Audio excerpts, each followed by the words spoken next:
Anda kembali bersama kami pemirsa, ada seorang kuli salak di Banjarnegara, Jawa Tengah yang lolos menjadi anggota DPRD dan memiliki jiwa sosial yang tinggi, bekerja keras dan mendapat dukungan dari teman seprofesinya, menjadi modal dan bekal dia untuk mencalonkan diri. Terharu ya pasti rasanya, dan inilah suasana saat pengumuman hasil capaian suara calon anggota legislatif di Banjarnegara, Jawa Tengah. Tangis haru pecah saat Wahyu Hidayat yang sebelumnya menjadi kuli salak lolos menjadi anggota DPRD Banjarnegara.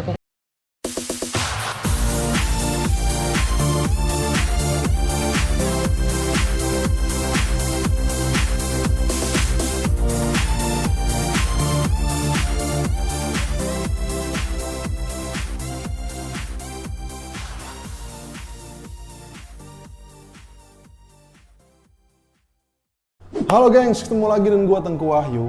Kali ini di acara OTW Obrolan Tengku Wahyu. Nah gengs, gua kali ini kedatangan bintang tamu yang sangat inspiratif. Dia adalah seorang anak desa, seorang kuli salak gengs, tukang ngangkutin salak. Tapi dia bisa jadi orang sukses. Gimana ceritanya? Kita langsung aja undang orangnya. Yuk, inilah dia Wahyu Hidayat. Ini dia Wahyu Hidayat. Gimana mas, kabarnya mas?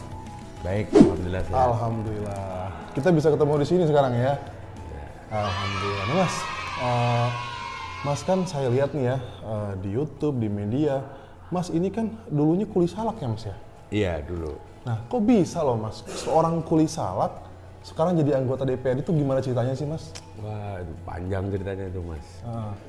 Boleh ceritain nggak mau pemirsa? Dulu tuh saya pernah aktif di PDI Perjuangan itu sejak lulus SMA.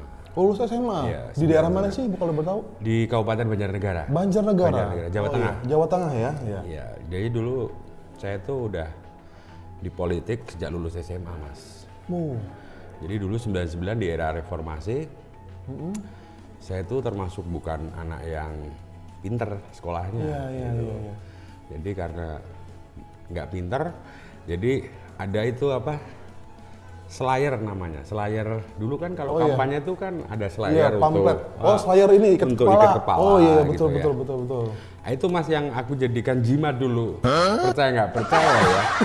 Ya, jadi waktu ujian nasional tuh barang itulah, Mbah saya direwangi supaya bisa lulus karena nilai harian saya nggak begitu bagus. Tapi alhamdulillah saya lulus dengan nilai yang lumayan. Kalau dulu saya AIPA ya. Setelah itu saya nggak kuliah mas. Oh nggak kuliah? Karena biaya orang tua saya, dalam keadaan ekonomi yang kurang baik waktu itu. Iya. Kalau betul dulu apa profesi orang tua? Tani mas. Oh petani. Tani ya. salak itulah. Iya. Nah, kemudian saya aktif di partai. Sejak itu saya ikrar sama diri sendiri. Mungkin saya harus mengabdi ke partai ini karena salah satu partai yang mungkin berjasa dalam hidup saya. Itu PDI Perjuangan. PDI Perjuangan waktu itu. Iya. Kemudian di 2002 saya direkrut menjadi petugas sekretariat.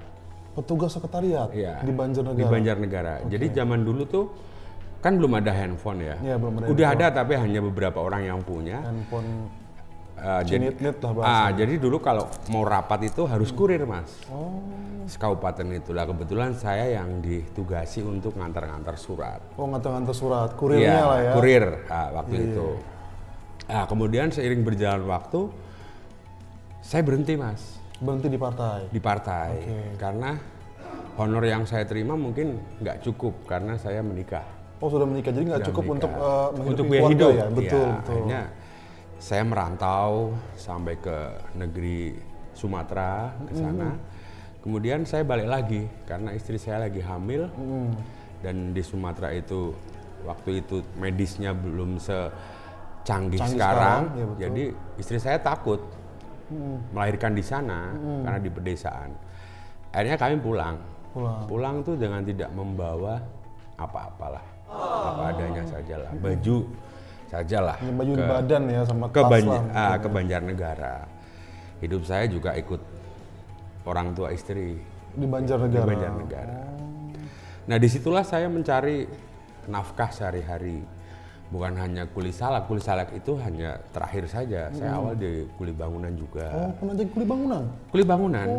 Jadi saya ada teman bikin rumah, akhirnya saya ikut. Upahan situ. ya? Upahan, Harian dulu ya? Harian mungkin? Harian, saya dibayar dulu 30.000 lah. 30.000? Ya. Kalau 2000, tahun berapa tuh? 2010, 2011 tuh. Baru lah berarti ya? Iya. Baru jadi kuli bangunan. Oh. Nah, waktu itu nganggur lah lama. Saya malu untuk berteman dengan orang-orang PDI waktu itu. Sangat malu karena keadaan ekonomi saya yang mungkin jauh lebih tidak sejahtera dibanding mereka. Betul, mungkin. betul. Jadi saya ada saudara yang punya lapak salak, disitulah saya mengabdikan diri istilahnya, apa cari rezeki di situ. Ada 2 tahun di sana. Jadi kuli salak itu maksudnya? Iya, makanya Ngangkutin karung, ditimbang gitu ya? iya, saya tuh dari petani itu kalau udah panen, saya ambil, saya angkat-angkatin ke mobil, kemudian angkut ke lapak salak, gudang namanya itu. Kita timbang, kita tuang, habis itu kita sortir, sampai ke muat, kirim ke Jakarta gitu. Jadi hari-hari itulah mulai saya bisa hidup. Nah, awal nih Mas, awal Mas langsung kepikiran saya mau nyalon.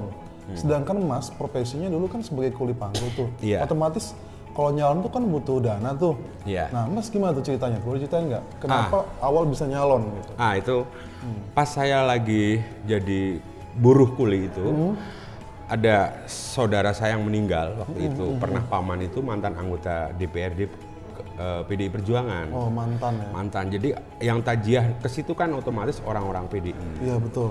Maka dari itu udah banyak yang kenal saya, akhirnya Iya. minta nomor saya, kemudian selang 1 bulan saya diajak untuk aktif lagi di partai. Nah, waktu itu saya nggak mau Mas. Oh, nggak mau Nggak di mau, partai? saya nggak nyalon? mau ya karena saya udah enjoy dengan kehidupan saya, cukuplah dengan 20.000, 30.000 sehari itu udah cukup lah untuk makan waktu itu. Tapi seiring berjalan waktu, saya sedikit dipaksa. Karena sebelum di tahun 2002, saya mungkin orang yang paling menguasai database-nya PDI Banjarnegara waktu itu. Kader-kadernya saya tahu rumahnya dimanapun sekabupaten, karena saya jadi tukang kurir waktu itu. Jadi itulah yang saya dipaksa oleh ketua DPC waktu itu, almarhum Bapak Haji Saiful Muzak, untuk ngurus partai lagi. Akhirnya ya saya main 2 Mas, siang ngurus partai, malam saya ikut di lapangan. Ikut apa?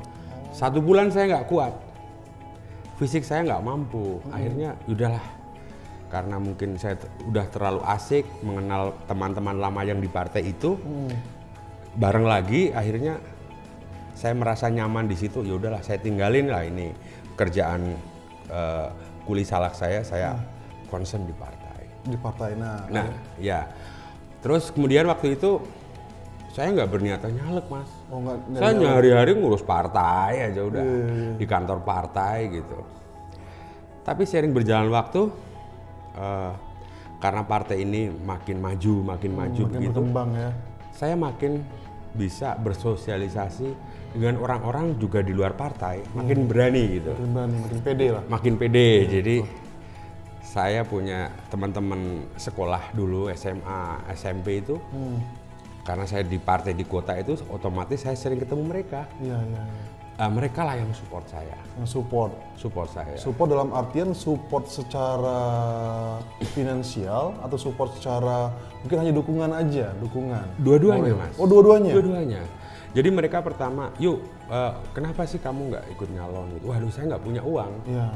Gitu. Kamu kan orang lama di PDI Perjuangan, kenapa kamu nggak nyalon? Gitu. Dari mereka itu akhirnya di tahun 2019 saya memberanikan diri karena tuntutan dapil waktu itu. Dan support dari teman-teman. Kawan-kawan SMP dan SMA waktu itu, mereka patungan Mas. Patungan. Wow, luar biasa sekali. Jadi mereka saking pengen mau Mas Wahyu itu jadi orang lah mungkin maksud kawan-kawannya, biar mereka juga ada kebanggaan. Iya, jadi awalnya mereka saya kumpulin waktu itu. Saya minta restu mereka dan mereka responnya luar biasa. Jadi dari awal mereka ada yang bikinkan saya stiker, kalender, ada yang minjemin rumah untuk posko saya. Gitu. Jadi awalnya seperti itu. Jadi awalnya itu dari gotong royong kawan-kawan. Kawan-kawan dan mungkin bukan hanya teman sekolah saja ya, tapi teman-teman permainan saya gitu, kenalan-kenalan saya yang ada di kecamatan saya, mereka juga support saya. Dan akhirnya Mas nyalon dan terpilih. Terpilih, alhamdulillah. Alhamdulillah. Dan itu pun di luar dugaan. saya dapat suara segitu gitu. Walaupun mungkin tidak begitu banyak, tapi alhamdulillah juga saya ikut terpilih. Bisa duduk lah bisa di duduk kursi DPR ya, Iya. di kota Banjarnegara ya. Iya. Nah Mas, setelah Mas jadi dewan ya kan, kan saya pernah lihat tuh, saya pernah baca profil Mas di YouTube ya, di Iya. berita, di media, viral tuh. Penasaran kan video viralnya? Kita lihat cuplikannya.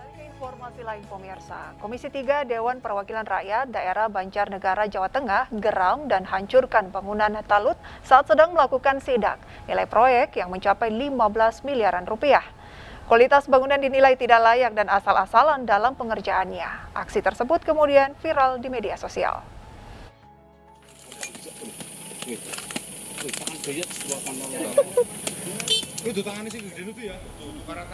Seperti inilah amarah anggota Komisi 3 Dewan Perwakilan Daerah Banjarnegara Jawa Tengah saat melakukan sidak infrastruktur bangunan di Desa Larangan, Kecamatan Kutayasa, Banjarnegara, Jawa Tengah. Bangunan infrastruktur yang sudah berdiri ini terkesan asal-asalan dan tidak sesuai dengan spek yang telah ditentukan. Hanya dengan tepukan tangan, bangunan talut setinggi 1 meter dan panjang 200 meter ini ambrol saat dipukul menggunakan tangan. Pembangunan yang telah selesai pengerjaannya dari bulan Juli ini terlihat tidak kokoh dan asal-asalan dalam pengerjaannya, bahkan tampak tidak menggunakan perekat semen. Padahal untuk Kecamatan Bawang tahun 2021 ini, total nilai proyek mencapai 15 miliar rupiah. Pembangunan dengan kualitas buruk sejumlah bangunan infrastruktur dijumpai di 3 lokasi berbeda. Di antaranya talut di ruas Jalan Madukara, Pelipirang, Kesenet, Kendaga, dan di Lebakwangi, Kebon Dalem. Pasir, semen apa tanah ini? Ini pasir doang. Nah nih Mas, kita kan tadi udah ngeliat tuh cuplikannya. Itu kan Mas viral tuh di media sosial, di berita. Itu Mas kok berani gitu loh ngancurin jalan. Mekanismenya mungkin jalan itu spesifikasinya nggak sesuai ya dengan RAB-nya ya. Iya. Jadi berangkat dari awal saya dilantik Mas, dilantik menjadi wakil rakyat. Di situ muncul kesadaran saya bahwa wah, saya dibayar oleh Rakyat, negara ini. ya, negara. Yang membayar saya adalah APBD. APBD ini berasal dari pajak rakyat, betul. retribusi yang mereka bayar juga, itu parkir dan lain sebagainya. Dikumpulin itu duit untuk bangun infrastruktur dan bayar saya. Betul. Jadi karena saya jadinya itu tanpa ada kepentingan dalam hal pure saya memang kepingin jadi wakil rakyat yang sebenarnya, saya tidak ada kepentingan apa-apa. Jadi dalam hal tugas saya dalam pengawasan, otomatis saya tidak ada beban dong. Iya betul. Gitu. Jadi apapun yang keadaan yang ada di lapangan, pasti akan saya nilai, mungkin saya tindak sesuai dengan aturan yang ada. Iya Gitu. betul. Dan itu mungkin dinilai teman-teman saya terlalu berani mungkin. Iya gitu. berani, tapi memang itu yang diharapkan masyarakat Mas. Sebagai anggota Dewan Perwakilan Rakyat, kita tuh harus tegas gitu kan, harus kalau memang salah ya kita salahin gitu kan. Karena kan itu menggunakan uang rakyat, ya kan. Kalau tidak ada yang sesuai dengan spesifikasi yang ketentuan dari awal, itu kan bisa merugikan rakyat gitu kan. Tapi saya salut dengan Mas Wahyu berani. Nah Mas, setelah Mas viral, mungkin kan ada pihak yang memang dirugikan ya, ada pihak oknum yang dirugikan gitu kan atas gebrakan yang Mas lakukan. Nah ada nggak sih Mas ancaman gitu? Ya secara ada mungkin ya. Iya ada. Saya tidak bisa menyebutkan ya, ada yang jelas ada lah. Tapi saya punya ibu, saya hidup dengan ibu kandung saya karena bapak saya, ayah saya udah meninggal. Jadi beliaulah yang support saya. Jadi beliau dari awal itu pernah kami ya, di jalan itu di tengah jalan diberhentikan orang. Justru malah dia yang udah, nak kamu jangan takut karena kamu tuh belani masyarakat gitu. Bela rakyat Bela gitu. rakyat, kamu jangan takut sama begituan gitu. Jadi beliaulah yang ibu saya kandung itulah yang supporting saya menjadi Nyemangatin ya. menyemangati saya gitu. Betul. Gitu. Jadi kalau bisa dibilang ya inilah superhero yang milenial tuh seperti ini gitu loh Mas. Superhero yang diharapkan oleh masyarakat yang sekarang itu ya begini, berani menindak apa yang memang itu salah gitu kan. Yang dilakukan oleh oknum-oknum yang memang merugikan rakyat gitu. Nah kita sebagai Dewan Perwakilan Rakyat ya harus bisa menyuarakan itu gitu dan harus bisa bertindak selalu membela rakyat. Ya intinya kita menjadi wakil rakyat tuh jangan ada kepentingan yang kita bela selain kepentingan masyarakat. Betul, betul. Tanpa ada mungkin sebuah kepentingan-kepentingan lain, apalagi kekuasaan dan lain sebagainya. Kita abaikan itu. Ya, alhamdulillah saya bisa sampai hari ini sekarang masih sehat walaupun sekarang kurusan ya kan. Mungkin gambarnya berbeda karena saya sekarang udah mulai pola hidup sehat, Mas. Pola sehat ya. Kalau dulu kan mungkin waktu pas kerja sering kerja malam, kan makan nggak teratur, jadi badannya gendut gitu. Betul, ya. ya politisi tahu sendiri Iya, Mas, betul, tamu betul. kadang sampai malam kita nongkrong di mana sampai malam pasti lapar makan malam. Makan gitu. malam, Tidur gitu. nggak beraturan gitu. Jadi itu apa bisa menabung karbohidrat yang sehingga menjadi lemak gitu. Iya Mas, iya. Nah, jadi Mas setelah Mas menjadi Dewan Perwakilan Rakyat dari PDI Perjuangan Kabupaten Banjarnegara ya, Iya. ada nggak sih Mas suka dan dukanya setelah jadi Dewan ini? Wah banyak sekali Mas. Banyak. Apa suka dukanya? Orang kadang berpikir jadi anggota dewan, jadi pejabat itu serba enak gitu. Ya sebenarnya. Sebenarnya itu tergantung kita yang menjalaninya gitu. Sepanjang tanggung jawab tugas kita jalani sebagaimana mestinya, ya sebenarnya suka dukanya banyak. Gitu. Suka dukanya kita dianggap orang yang punya duit banyak. Padahal tidak selalu. Yang namanya wakil rakyat duitnya banyak. Iya. Gitu. Saya teman-teman banyak, tiap hari saya ngendong ke sana kemari gitu. Jadi kalau saya dianggap wah sekarang udah jadi pejabat begini-begini, nah itu mungkin kurang pas Mas. Iya. Tapi yang jelas ada tanggung jawab moral yang di pundak saya ini, bagaimana karena saya merasa dibayar oleh masyarakat, hidup saya dijamin oleh negara ini, dibayar sehingga saya bisa cukup menghidupi keluarga dan juga untuk partai, maka saya merasa bahwa saya tidak harus banyak berubah. Iya. Apa yang saya dapat ya sudah, ini memang untuk bersama-sama gitu. Saya tidak pernah merubah jati diri saya sebelum menjadi anggota dewan dan sesudah saya biasa-biasa saja. Biasa aja ya Mas. Tapi ini kan suatu bentuk rezeki yang diberikan oleh Allah ya kan. Amin. Dipercayakan oleh masyarakat, oleh Tuhan juga garis tangan sebenarnya sih Mas. Ini. Iya. Nah Mas, kalau boleh tahu nih, ini mungkin kan pemirsa di rumah ini penasaran. Berapa sih gaji anggota DPRD itu Mas? Wah. Ini pasti banyak yang mau tahu nih Mas. Coba. Kalau tiap daerah itu lain-lain, tergantung PAD-nya ya. Iya PAD-nya ya. Nah, Ya. kalau untuk Banjarnegara sendiri berapa nih? Kalau Banjarnegara ya mungkin kotor ya, ya di atas take home pay ya. Kalau gaji itu ya kan 4 juta sekian. Oh 4 juta, Ya, tapi 3 kotornya? juta. Kan ada tunjangan perumahan. Oh tunjangan perumahan. Ada tunjangan transportasi. Transportasi, ya betul-betul. Gitu, ada tunjangan jabatan dan lain-lain. Sama dengan DPRD di kabupaten Ya. lain ya. Namanya take home pay Pak, Mas, take home pay. Jadi yang kita terima itu ya semuanya dari tunjangan-tunjangan itu ya lumayan Mas, ya 30-an lah Mas. 30 juta ya. Nah, geng, jadi gaji anggota DPRD kabupaten itu 30 juta. Nah, itu menurut gue ya udah lebih dari lumayan ya Mas, ya lebih dari cukup gitu kan. Nah, kan jadi Kalau tidak punya utang Mas, kalau utangnya banyak ya sekarang mana lagi ada. tapi ada utang nggak DPRD. sekarang? Ada utang nggak? Itu justru dulu saya belum jadi apa-apa, saya nggak punya utang Mas. Oh nggak punya utang? Sekarang jadi wakil rakyat, waduh. Tapi nggak bisa ngeluh Mas, nggak boleh ngeluh gitu. Karena Tapi ini ya, sudah menjadi ya, tanggung jawab dan risiko, konsekuensinya. konsekuensi jadi orang yang dipercaya oleh masyarakat. Iya. Kita kan menjadi DPRD itu untuk mewakili suara rakyat gitu Iya. kan. Nah, Mas kan beranjak dari orang yang memang sederhana, yang memang dulu nggak punya apa-apa. Nggak punya. Sekarang mungkin bisa dibilang udah punya gaji yang lumayan, cukup, dipandang orang gitu. Nah kan, apa sih Mas kunci suksesnya? Boleh dikasih tahu nggak buat pemirsa tipsnya? Kunci sukses ya sebenarnya ini variatif ya orang-orang ya. Kalau menurut saya sih jalani aja padanya, apa yang sekarang ada gitu, jadilah yang terbaik gitu. Kalau kita menjadi pejabat harus ngumpulin duit mungkin, kalau menurut saya enggak Mas. Iya.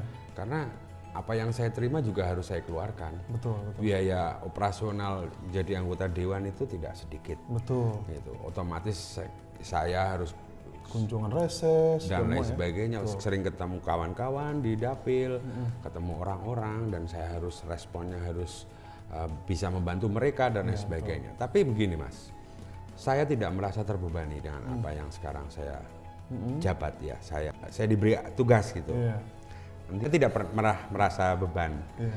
Jadi sekarang walaupun di sela-sela saya kesibukan, mungkin karena saya udah merasa dibayar Mas, saya tuh sekarang sering mengunjungi ke sekolah-sekolah. Apalagi saya pindah komisi sekarang, komisi pendidikan. Pendidikan ya. Oh. Jadi saya sekarang banyak undangan dari sekolah-sekolah, saya memberikan motivasi ke mereka, ke siswa-siswa SMA, SMK yang ada di Kabupaten Banjarnegara, karena saya harus mengisi waktu dengan itu. Bayangin saja, saya tiap hari dibayar oleh negara ini dari uang rakyat ya, dari pajak mereka. Gitu. Kalau satu hari saja saya tidak bisa melakukan apa-apa, otomatis apa yang saya terima, saya dapatkan gitu, otomatis itu menjadi sesuatu yang kurang berkah menurut saya. Maka dari itu saya pasti menyibukkan diri dengan saya ngendong-ngendong, istilah di Jawa itu ngendong, berkunjung lah berkunjung ke sekolah-sekolah, dari TK, SMP, SD, SMA itu. Saya sering mengunjungi mereka karena saya senang, saya merasa bahwa saya dulu nggak bisa sekolah sebaik mereka. Maka dari itu saya kepingin support kepada sekolah-sekolah itu supaya pendidikan di Banjarnegara lebih baik gitu. Betul. Itu Mas. Oke, nah gengs, jadi yang bisa kita petik di obrolan OTW kali ini adalah kita tuh harus mencintai pekerjaan kita, harus tulus, harus tekun, insya Allah, ya kan? Rezeki itu pasti ada, kesuksesan itu pasti akan menghampiri orang-orang yang mempunyai komitmen dan punya integritas yang tinggi. Itu kan Mas ya? Ya, Mas, satu kalimat aja nih buat pemirsa di rumah nih. Kunci sukses dari hidup Mas? Bermanfaat. Bermanfaat. Untuk orang lain. Nah, gengs, jadi kunci sukses dari Mas Wahyu Hidayat adalah kita harus bermanfaat untuk orang lain. Oke Mas Wahyu, terima kasih banyak Mas Wahyu atas ceritanya, atas waktunya, sudah datang ke sini jauh-jauh ya kan dari Banjarnegara. Dan yang pasti semoga ini bisa menginspirasi kawan-kawan di rumah, pemirsa di rumah, bagaimana caranya kita harus menghargai pekerjaan kita, harus mensukai pekerjaan kita, harus cinta dengan apa yang memang menjadi tugas kita. Insya Allah. Dan jangan takut, satu lagi. Iya. Jangan takut untuk menjadi pemimpin, karena pemimpin itu tidak harus berasal dari orang-orang yang punya duit, ya. punya kuasa, tidak. Betul. Kalau pikiran kita, seorang pemimpin atau wakil rakyat harus kaya dulu, jadi orang kaya dulu, berarti kita menutup pintu kepada kepada anak cucu kita untuk menjadi pemimpin. Oke. Gitu. Jadi buka ruang seluas-luasnya, siapa saja bisa menjadi pemimpin, siapa saja bisa menjadi wakil rakyat. Tidak harus berangkat dari orang kaya. Gitu. Orang yang sederhana pun, orang yang nggak Bisa. punya pun bisa jadi wakil rakyat. Yang penting apa tadi Mas? Yang Bermanfaat. penting bermanfaat untuk orang banyak dan selalu ikhlas terhadap apa yang kita lakukan. Ya jangan berharap pamrih. Walaupun kita tidak dipercaya sama masyarakat ketika kita nyalon kita gagal, itu bukan berarti kita gagal, tapi itu mungkin belum waktunya ya Mas ya. Nah kalau Mas Wahyu ini beranjak dari orang yang nggak punya, dipercaya sama partai, didukung sama kawan-kawan, ya dia tadi sih nggak pede gengs, tapi berkat kemauan yang keras, integritas semangat yang tinggi, keyakinan dan kepedean tadi, akhirnya beliau bisa duduk di kursi DPRD Kabupaten Banjarnegara dari seorang kuli sawah. Oke, Mas Wahyu Hidayat, terima kasih banyak ya sudah datang ke sini. Semoga sukses terus Mas ya. Amin. Semoga bisa 2 periode. Terima kasih Mas Wahyu. 2 periode. Nama kita sama ya. Iya, nama gue kita sama benar. Oke, sampai jumpa di acara OTW obrolan Wahyu. Dadah.